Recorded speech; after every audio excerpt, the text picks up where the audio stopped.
there is a window. Right now. Not a metaphor, not a figure of speech. A literal opening in the fabric of your life that appeared the moment you pressed play on this video, and it will not stay open forever. 48 hours. That is what you have. Not because some cosmic clock is ticking down to punish you, but because the specific alignment between your awareness and your readiness has reached a point of critical instability. The kind that either tips into transformation or collapses back into the familiar. And if you have ever wondered why certain videos find you at certain moments, why out of the millions of things you could be watching right now your attention landed here, then you already sense that this is not random. Nothing about this moment is random. But to understand why, and to understand what these next 48 hours actually are, you need to know something about the physics of timing that almost nobody talks about. Let me take you somewhere specific first. In 1978, a physicist named John Wheeler proposed one of the strangest experiments in the history of science. It was called the delayed choice experiment, and it did not just challenge what we knew about particles. It challenged what we knew about time itself. Here is the setup. In the classic double-slit experiment, a photon, a single particle of light, is fired at a barrier with two slits. If no one observes which slit it goes through, the photon behaves as a wave, passing through both slits simultaneously and creating an interference pattern on the detector behind the barrier. The moment someone observes which slit the photon passes through, it behaves as a particle, choosing one path and one path only. The act of observation collapses possibility into a single outcome. You have probably heard this before. But Wheeler asked a question that turned the entire thing inside out. What if you delay the choice of whether to observe until after the photon has already passed through the slits? Think about that for a moment. The photon has already traveled. It has already, in theory, either gone through both slits as a wave or one slit as a particle. Its behavior should be settled. Past tense. Done. But Wheeler proposed, and experiments later confirmed, that the decision to observe, made after the photon has passed through the barrier, still determines how the photon behaved. Not how it will behave, how it behaved. As if the future observation reached backward through time and shaped the past. This is not philosophy. This is verified physics. Experiments by Alain Aspect and others in the 1980s, and more sophisticated versions at the Australian National University in 2015, confirmed exactly this result. The observer's choice, made in the present, retroactively determines the behavior of a particle in the past. The present reshapes the past. Let that land where it needs to land, because it is the key to understanding what is happening to you right now, in this window, in these 48 hours. You did not arrive at this moment by accident. The series of events that brought you here, the restlessness, the searching, the particular flavor of dissatisfaction or longing that made you click on this specific video, those were not random firings of a chaotic universe. They were the past arranging itself around a choice you have not yet made. Just like Wheeler's photon, the trajectory of your recent life is not fully determined yet. It is suspended, waiting. And the observation you make in the next 48 hours, the choice to truly see what is being shown to you, will collapse the wave of your possibility into one definite path. Not because of magic, because of the actual architecture of how consciousness and reality interact at the most fundamental level. But I need to be precise about what I mean by 48 hours, because this is not a countdown to disaster. It is a window of neurological and energetic receptivity, and there is hard science underneath it. Your brain operates in cycles, not just the circadian rhythm of sleep and waking, but deeper cycles of neuroplasticity, periods where the brain is measurably more capable of rewiring itself. Research from the Huberman Lab at Stanford and from studies on memory consolidation has shown that after a significant emotional or cognitive event, there is a window of approximately 24 to 48 hours during which the neural pathways activated by that event are in a state of heightened plasticity. They are soft, moldable. During this window, the brain is literally deciding whether to encode a new pattern or reinforce an old one. After the window closes, the pathways harden. The old pattern reasserts itself, and the moment of openness passes as if it never happened. This is why you can have a profound realization at 3 a.m, feel the entire shape of your life rearranging itself, and then by Thursday afternoon find yourself back in the same loops, the same reactions, the same quiet desperation you thought you had transcended. The realization was real. The window was real. But the window closed before you moved through it, and the soft neural clay hardened back into its previous shape. If this is already resonating with something you feel right now, take a moment and hit that like button and subscribe to the channel. That single action is itself a micro-choice, a small collapse of the wave function in the direction of the new pattern. Now let us keep going. So when I say you have 48 hours, I am pointing to something physiologically precise. Something in your life has already cracked open. You may know exactly what it is. You may only feel it as a nameless pressure, a sense that something is shifting beneath the surface. Either way, the crack is there, and the tissue around it is still soft enough to be reshaped. 48 hours from now, give or take, that tissue begins to harden. Not because the universe is punishing you, because that is how biological systems work. Openness is metabolically expensive. The body cannot sustain it indefinitely. It opens, it waits, and if nothing moves through the opening, it closes to conserve energy. The question is not whether you believe this. The question is what you recognize in your own experience right now as I describe it. If you are feeling that recognition, there is something deeper I want to offer you. Have you spent years chasing manifestation, visualizing, affirming, raising your vibration, only to watch the same patterns repeat? Every traditional method assumes the same thing, that you are separate from what you want. That separation was never real. You were chasing a signal you were already broadcasting. Beyond the frequencies, a quantum guide to consciousness mastery walks through all 9 frequencies, from the dense transmissions trapping you through the ascending currents, to the master frequencies where consciousness becomes the field. Every method you tried sent a signal outward. This one tunes the signal you already are. Every day you delay, your nervous system broadcasts the same old signal, and breaking free gets harder. So move on it tonight. The link is in the pinned comment below. Now back to the crack that brought you to this moment. Think about the last week. Something happened. Maybe it was external, a conversation that unsettled you, a loss, a strange synchronicity, a door closing that you expected to stay open. Or maybe it was internal, a thought that arrived uninvited and would not leave, a dream that felt more real than your waking life, a sudden and inexplicable exhaustion, with the version of yourself you have been performing.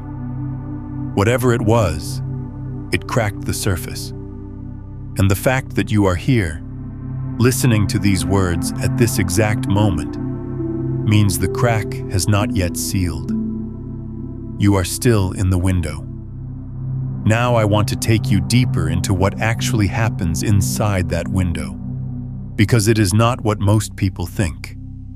Most people believe transformation is about adding something, adding a new belief, a new habit, a new practice, a new identity.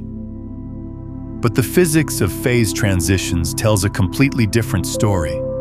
In thermodynamics, a phase transition is the moment a substance changes from one state to another. Ice to water, water to steam. And here is what is counterintuitive about phase transitions. At the exact moment of transition, the temperature does not change. You can measure this yourself. Put ice in a pot on the stove and watch a thermometer. The temperature rises steadily until it hits 0 degrees Celsius, and then it stops. The ice begins to melt, but the temperature holds perfectly still. Energy is still pouring in, but instead of raising the temperature, that energy is going entirely toward breaking the bonds that hold the ice in its rigid structure. Physicists call this latent heat, hidden heat, energy that is absorbed without any visible change in temperature. The system looks like nothing is happening, but everything is happening. The entire internal structure is being dismantled, bond by bond, molecule by molecule, to allow the substance to exist in a completely new state. This is exactly what is happening to you inside this 48-hour window. You may feel like nothing is changing. You may feel stuck, flat, confused, even regressing. That flatness is not failure. It is latent heat. It is the energy of transformation being absorbed into the dissolution of old structures. The bonds that hold your current identity in its rigid shape are being broken, not by force, by the sustained application of awareness, by the simple, radical act of staying present to what is actually happening instead of running back to the familiar. And here is where most people lose the window. They feel the flatness, the confusion, the discomfort of a structure dissolving, and they interpret it as a sign that something is wrong. They reach for the old pattern. They pick up the phone and send the text they know they should not send. They pour the drink. They start the argument. They retreat into the identity that was cracking open. And they seal the crack with the very behavior that created the pressure in the first place. Not because they are weak, because the dissolving of internal structure feels, at the level of the nervous system, almost identical to dying. The body does not distinguish between the death of a belief system and the death of the organism. Both register as existential threat. Both trigger the same cascade of cortisol and adrenaline. Both produce the same overwhelming urge to do something, anything, to make the discomfort stop. This is the moment the window is actually testing. Not your knowledge, not your spiritual vocabulary, not how many books you have read or how many videos you have watched.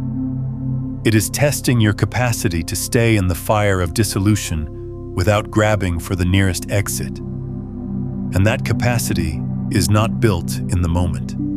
It is built by everything you have been through up to this point. Every time you sat with discomfort a little longer than you wanted to. Every time you chose not to react when every cell in your body was screaming at you to react. Every micro moment of restraint, of presence, of choosing awareness over automation. All of that was preparation for this window. This one, the one you are inside right now. I want to pause here and ask you something. What is the crack that brought you to this moment? What broke open in the last few days or weeks that you have been trying to either fix or ignore? Put it in the comments. Not for me. For you. Because naming it, writing it out where it becomes visible, that is the first act of observation. That is the first collapse of the wave function from vague inner pressure into something real and defined. Let me tell you about an experiment that makes this even more concrete. In the 1990s, a neuroscientist named Benjamin Libet conducted a series of studies that shook the foundations of what we believe about free will. He asked subjects to perform a simple action, flicking their wrist whenever they felt the urge to do so, while he monitored their brain activity with an electroencephalogram. What he found was startling. The brain's motor cortex began firing, preparing the wrist flick, a full 350 milliseconds before the subject reported feeling the conscious urge to move. The brain decided before the person was aware of deciding. The unconscious moved first. But here is the part that most people miss when they cite this study. Libet also discovered that in the roughly 150 milliseconds between becoming aware of the urge and the actual execution of the movement, subjects could veto the action. They could feel the impulse rise, recognize it, and choose not to act on it. The unconscious initiates, but consciousness has veto power. This is the architecture of your 48-hour window. The old patterns will fire. The urge to retreat, to react, to collapse back into the familiar. That urge is already in motion. It was initiated by your unconscious the moment the crack appeared, because the unconscious is a conservation engine. Its job is to maintain homeostasis, to keep you in the known, to prevent the metabolic expense of genuine change. That urge is not your enemy. It is your biology doing what biology does. But you have veto power. You have the capacity, in that thin sliver of awareness between the impulse and the action, to choose differently. To let the impulse rise without obeying it. To feel the pull of the old pattern without following it back into the old shape. And that veto, exercised consistently across the next 48 hours, is what allows the phase transition to complete. It is what lets the latent heat do its work. It is what keeps the window open long enough for the new state to crystallize. But I want to be honest with you about something. This is not easy. And anyone who tells you transformation is easy is either selling something or has not actually been through it. The window does not feel like a gift when you are inside it. It feels like a crisis. It feels like the ground you have been standing on is dissolving and there is nothing beneath it yet. That is accurate. There is nothing beneath it yet. The new ground has not formed. You are in the space between states, and that space has a name in every wisdom tradition that has ever mapped the territory of human transformation. In alchemy, they called it the nigredo, the blackening, the stage where the original substance is broken down into its most basic components. It is depicted as darkness, putrefaction, decay, not because the alchemists were morbid, but because they understood that genuine transformation requires the complete dissolution of the previous form. You cannot turn lead into gold by polishing the lead. You have to melt it down. You have to destroy its structure entirely. And in the crucible, before the gold appears, there is a stage that looks and feels like destruction. The Tibetan Buddhists mapped the same territory in the Bardo teachings. The Bardo is the intermediate state between death and rebirth, but it is not only about physical death. Every moment of genuine transition is a bardo. Every time one version of you dies and another has not yet been born, you are in the bardo, and the teachings are explicit about what happens there. The mind, stripped of its familiar reference points, begins to project its deepest fears and attachments as vivid, convincing appearances. The bardo is not empty.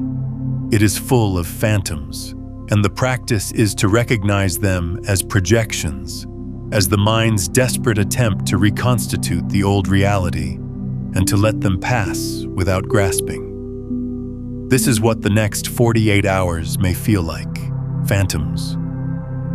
Old fears surfacing with unusual intensity.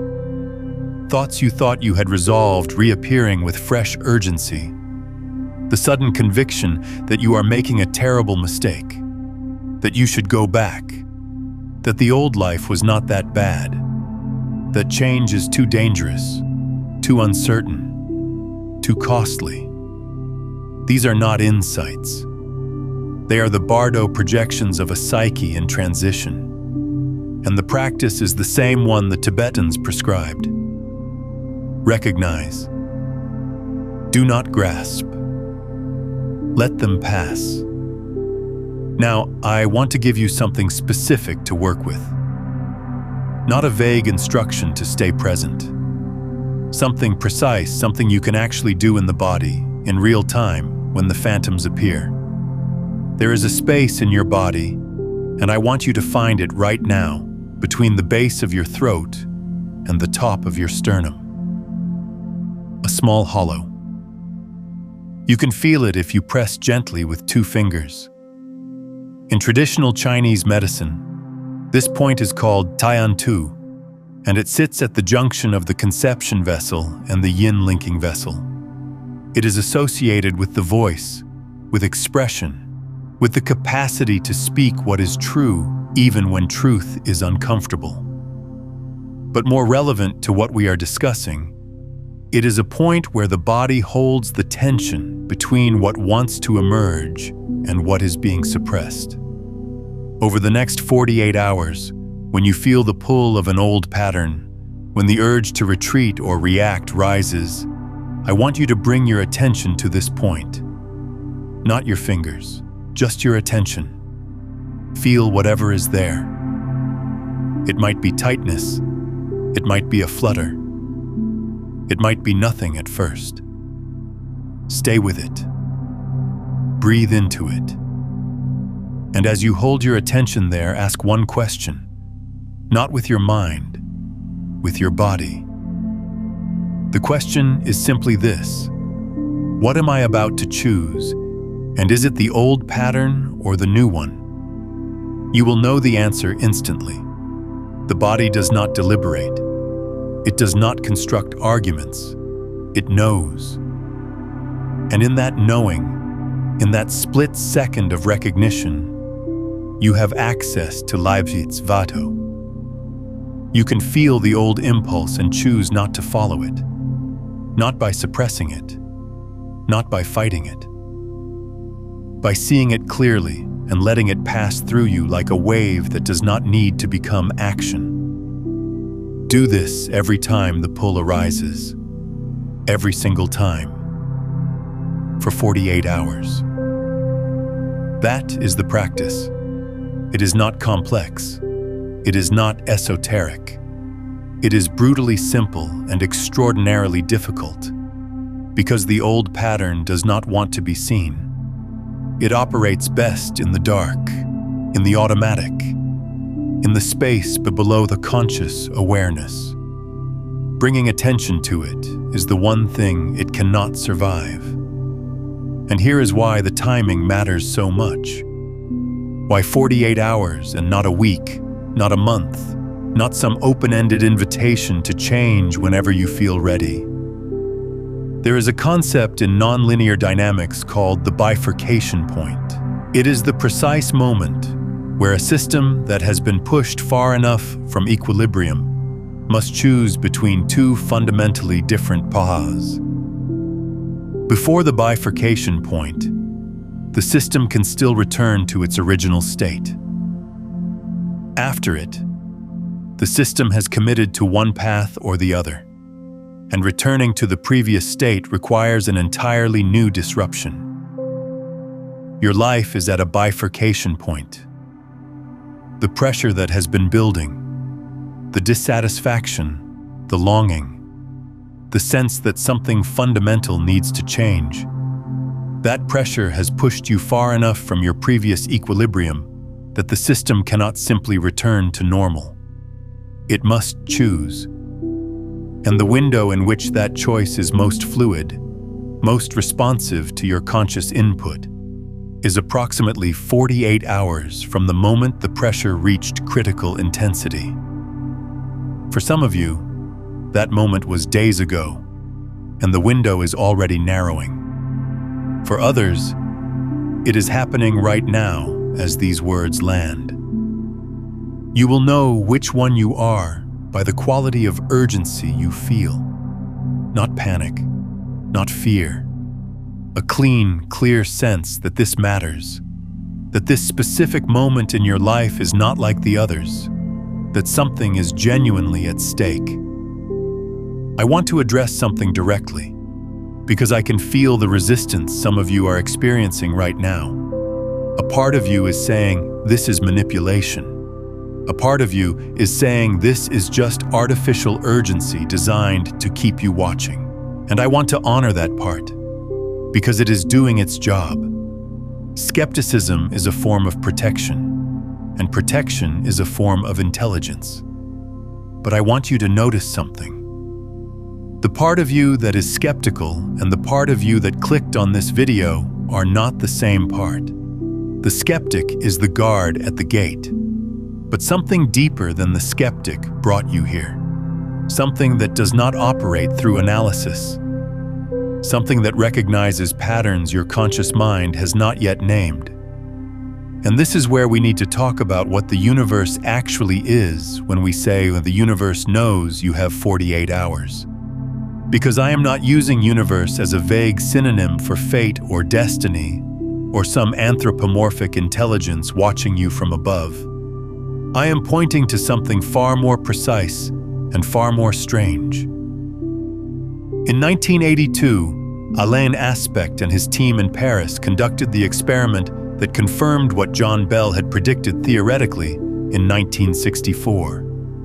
They demonstrated that two particles, once entangled, remain correlated regardless of the distance between them. Measure the spin of one particle in Paris, and its entangled partner in, say, the Canary Islands instantaneously assumes the complementary spin. Not at the speed of light, instantaneously, as if the distance between them does not exist, as if, at some level, they are not two particles at all, but one system expressing itself in two locations.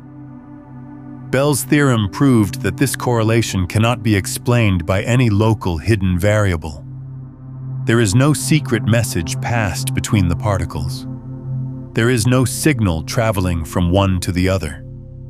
The correlation is non-local.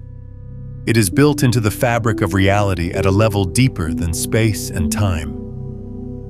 David Bohm, the physicist who was one of the great unorthodox minds of the 20th century, proposed a framework for understanding this. He called it the implicate order.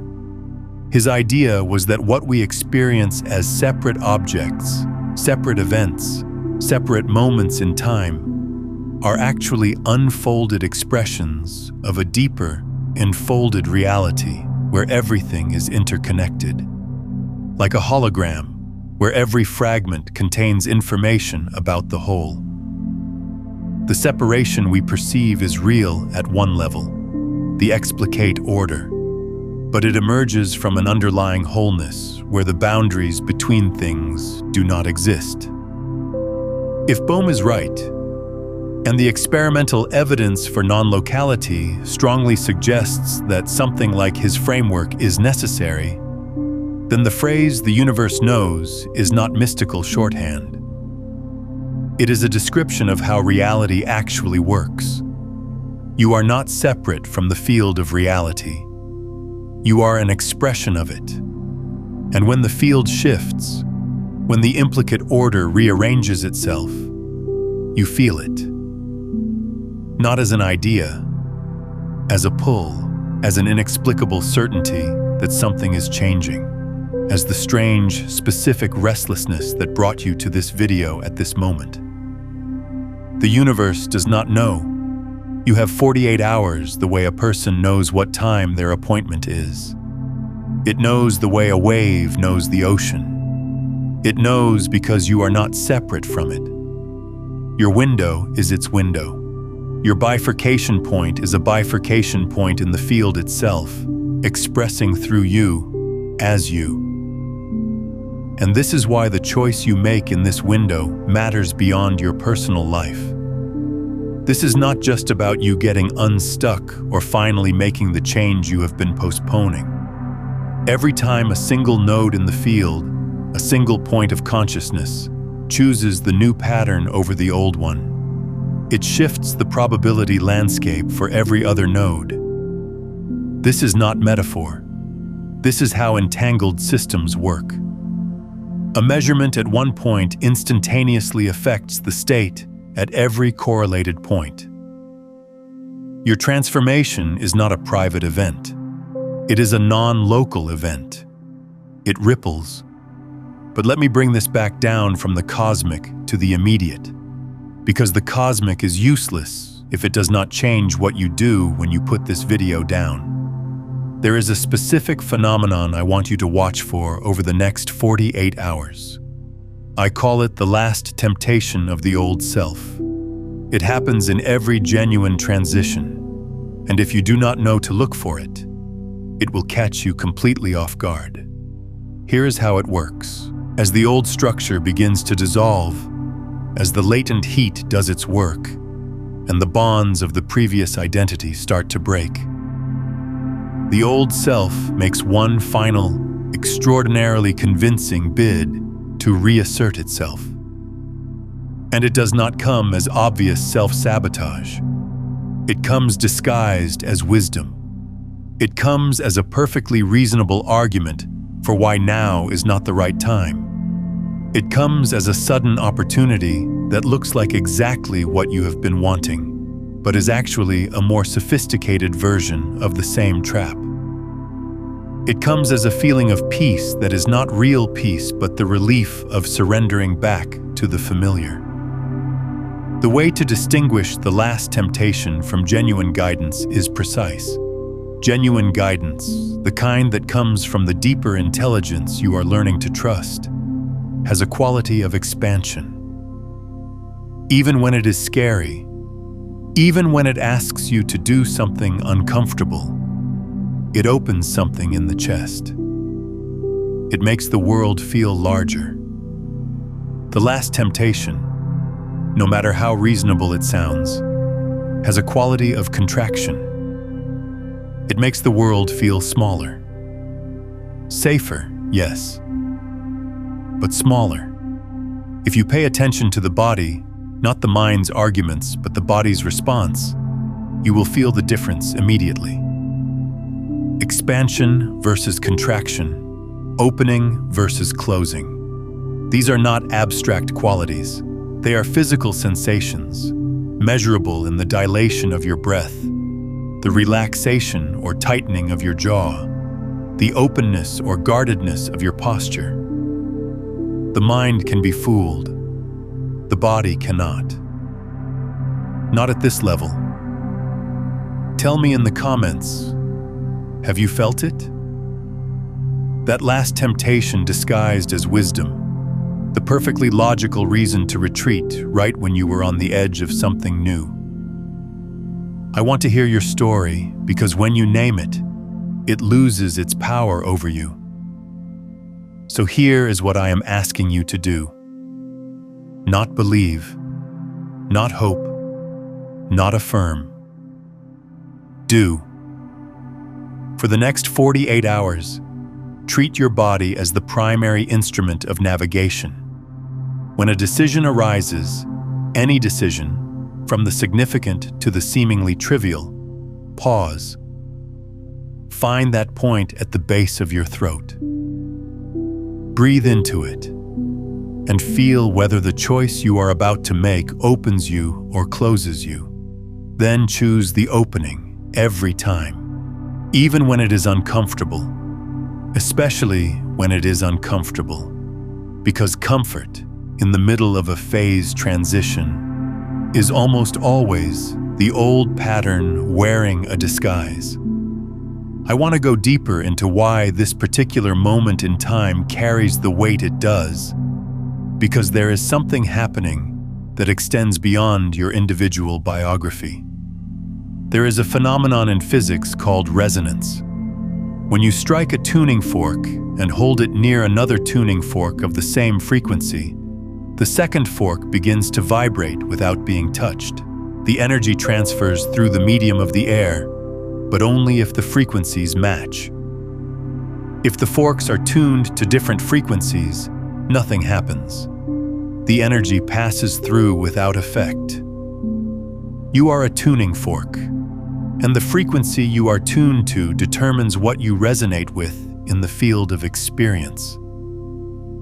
For most of your life, you have been tuned to a particular frequency, the frequency of your conditioning, your habits, your inherited beliefs, your unexamined assumptions about who you are and what is possible. And the reality you have been experiencing has been a faithful reflection of that frequency. Not as punishment, as resonance. The field responds to what you are tuned to, the same way the second tuning fork responds only to its matching frequency. What is happening in this 48-hour window is a retuning. The crack that opened in your life, whatever form it took, has disrupted your previous frequency. You are between stations, so to speak. The old signal is breaking up, and a new one is trying to come in. But the new signal can only lock in if you stop trying to retune to the old frequency. If you keep reaching for the familiar, you are essentially grabbing the vibrating fork and dampening it, killing the new resonance before it can establish itself. This is why the instruction is so simple and so hard. Stop reaching. Let the old signal break up. Tolerate the static. The static is not a sign that something is wrong. It is the sound of retuning. It is the audible evidence that you are between frequencies, and the new one is trying to find you.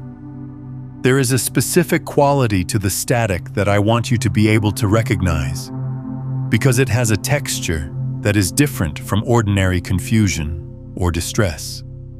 Ordinary confusion feels scattered. It pulls your attention in multiple directions. The mind races, trying to solve, to fix, to figure out. The static of retuning feels different. It feels dense, heavy, almost pressurized, as if the air itself has thickened. And underneath the density, if you are quiet enough to feel it, there is a hum, a low, almost subsonic vibration, like the feeling you get standing near a large transformer or a waterfall. That hum is the new frequency establishing itself. It is quiet because it is deep, and it is deep because it is real. When you feel that hum, do nothing, literally nothing. Do not try to amplify it. Do not try to understand it. Do not try to name it or claim it or turn it into an affirmation. Just let it be there. Let it vibrate. Let it do its work. Your job is not to create the new frequency. Your job is to stop interfering with it. I want to tell you about something that happened in a laboratory in 1997 that almost nobody outside of specialized physics circles has heard about. A physicist named Nicolas Guissin at the University of Geneva conducted an experiment in quantum entanglement that added a dimension most discussions of entanglement leave out. He and his team entangled pairs of photons and sent them through fiber optic cables to two villages on opposite sides of Geneva, separated by more than 10 kilometers. When they measured the photons, the correlations were exactly as quantum mechanics predicted: instantaneous, non-local. But what made Guissin's experiment distinctive was the precision of the timing measurements.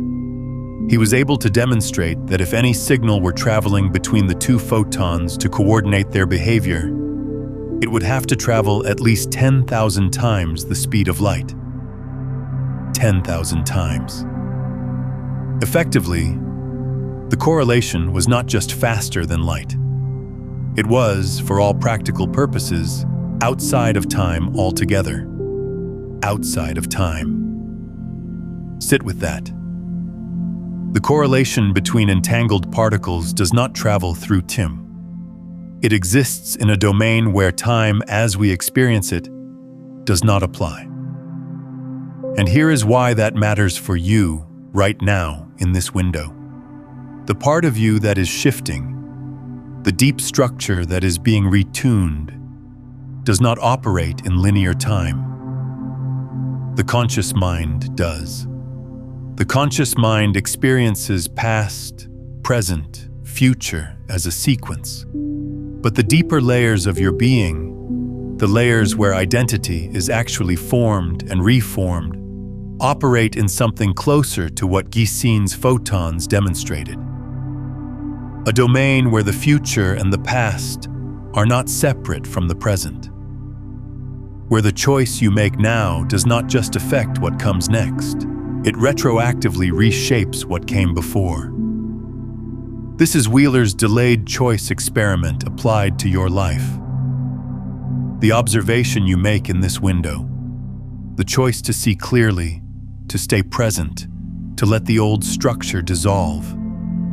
That observation does not just determine your future, it determines the meaning of your past.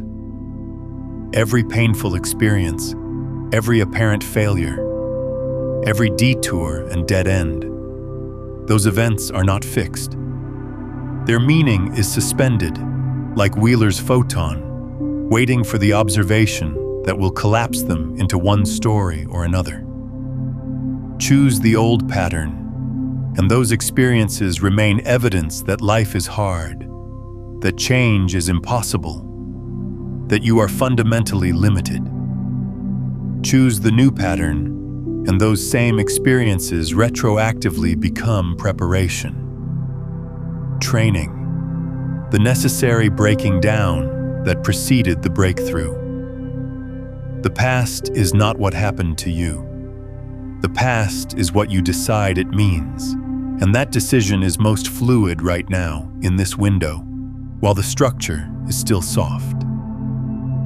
I want to give you a second practice now, something to layer on top of the first one. This one is for the quiet moments, the spaces between activity, the minutes before sleep, and the minutes after waking.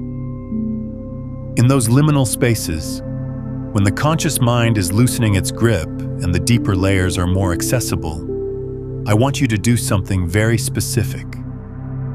Close your eyes. Bring your attention to the center of your chest. Not the throat point from before, but the chest. The space behind the sternum. And in that space, I want you to hold a single image. Not a goal, not a desire, not a visualization of what you want your life to look like. I want you to hold the image of an open door. That is all. A door standing open with light coming through it. You do not need to see what is on the other side. You do not need to walk through it. You just need to hold the image of the open door and let yourself feel the quality of the light coming through. This is not a manifestation technique. It is a communication. You are telling the deeper layers of your psyche, the layers that operate outside of linear time, that you are willing. That the door does not need to be forced, that it is already open, and that you are not going to close it again out of fear. The image of the open door works because it bypasses the mind's need to know what comes next. The mind wants a plan. It wants a destination. It wants guarantees. But the phase transition you are in does not have a destination yet. It has a direction. And the direction is through the door. Holding the image communicates willingness without demanding certainty. And that is exactly the stance that allows the new pattern to crystallize. Do this for 5 minutes before sleep and 5 minutes upon waking. That is all. 10 minutes total. But do it with your full attention, not as a routine, not as a checkbox, as a conversation with the part of you that already knows what is on the other side of the door. Now I want to address the fear, because if you are genuinely in this window, you are afraid. Maybe not on the surface. Maybe the surface is calm, even excited. But underneath the surface, there is fear, and the fear has a very specific content that I can name because it is the same fear in every genuine transition. The fear is not that the change will fail. The fear is that it will succeed. The fear is that you will actually become the person you have been pretending you want to be. And that person will live in a world you do not recognize, surrounded by demands you are not sure you can meet, stripped of the excuses and limitations that have been secretly protecting you from the full weight of your own potential. Read that again in your mind. The fear is not of failure. The fear is of success. The fear is that if the old identity truly dissolves, you will be left standing in the open, without armor, without a script, without the familiar suffering that has been your most reliable companion. Because suffering, as terrible as it is known. And the unknown, even when it is better, is terrifying to a nervous system that equates familiarity with survival. This is why people stay in jobs they hate, relationships that diminish them, patterns that are clearly destroying them. Not because they do not know better, because the known destruction feels safer than the unknown alternative. The devil you know. And the 48-hour window is the moment when the devil you know loosens its grip just enough for you to slip free. But only if you can tolerate the vertigo of the unknown long enough for the new ground to form beneath your feet. Here is what I need you to understand about that vertigo. It is not a sign that you are falling. It is a sign that you are no longer attached to the thing that was holding you in place. Vertigo is the sensation of freedom before the mind has learned to call it freedom. It is the same sensation, the same neurological event. The only difference is the label you put on it. Fear or freedom, falling or flying, and the label you choose in the next 48 hours will determine which one it becomes. There is one more piece of this I want to lay down before we close, and it has to do with what happens after the window. Because the window is not the transformation. The window is the phase transition. The transformation is what you build on the other side.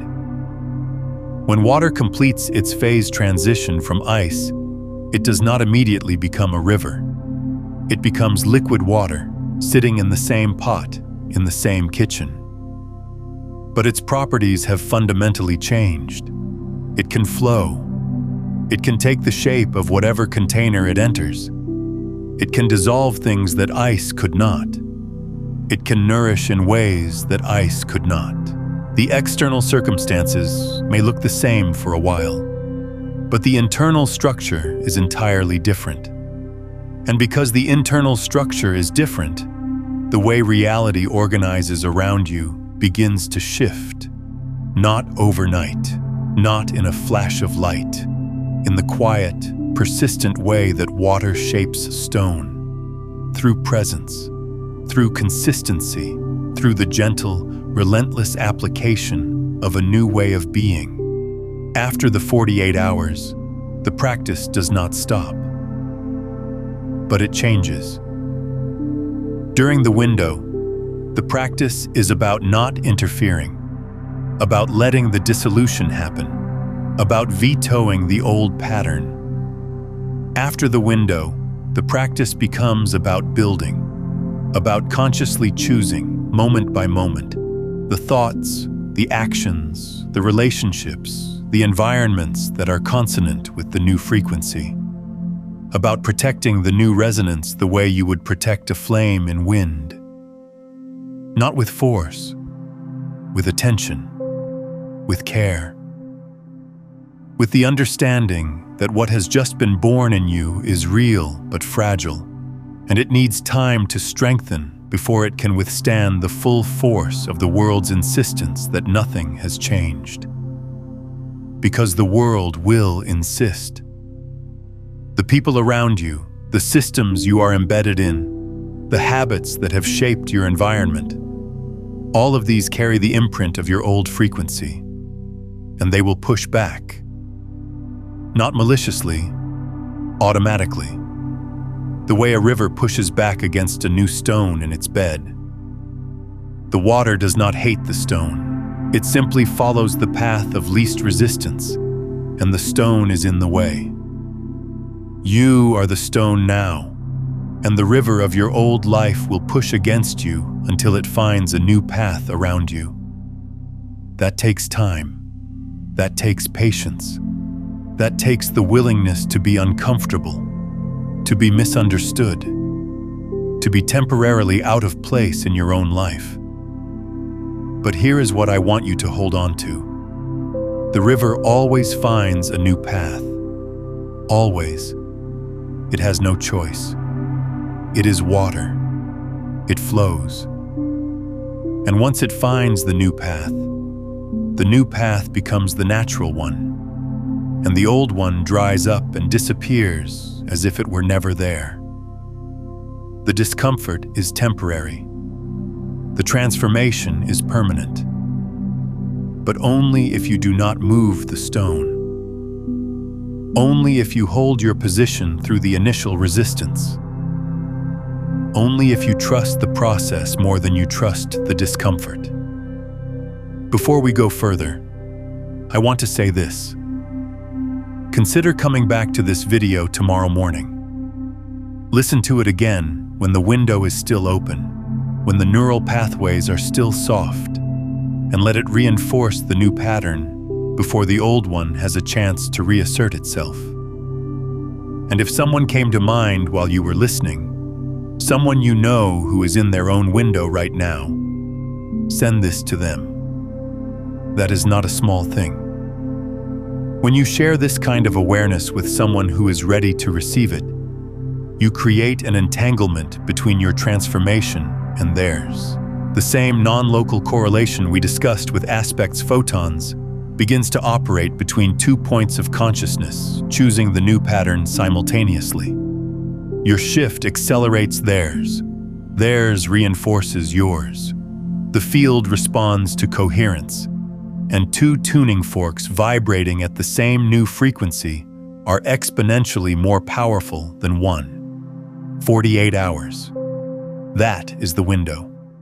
Not because I say so, because the physics of phase transitions, the neuroscience of plasticity, and the architecture of nonlinear systems all converge on the same truth. There are moments when change is fluid, and moments when change is frozen. You are in a fluid moment, the most fluid moment you may have for a long time. So here is what I am asking. Not as a teacher, not as an authority, as a voice that has been where you are and knows what is at stake. For the next 48 hours, stay in the fire. Feel the dissolution and do not run from it. Bring your attention to the base of your throat when the old pattern pulls. Hold the image of the open door before sleep and upon waking. Let the static of retuning be there without trying to fix it. Feel for the hum beneath the noise. And every time a choice appears, no matter how small, choose the opening over the closing. Choose expansion over contraction. Choose the unknown over the familiar. Not because the unknown is safe, because the unknown is alive. And you did not come here to be safe. You came here to be real. The door is open, the light is coming through, and the only thing standing between you and the other side is the 48 hours in which you decide whether to walk through or walk away.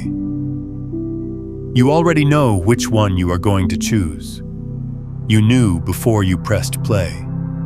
The wave function has not collapsed yet, but the probability is already weighted. The field has already shifted. The photon has already passed through the slit. All that remains is the observation. Make it count. If this reached you at the right moment, if something in these words landed in the place that needed it, stay here. Subscribe. Not for the algorithm, for the resonance.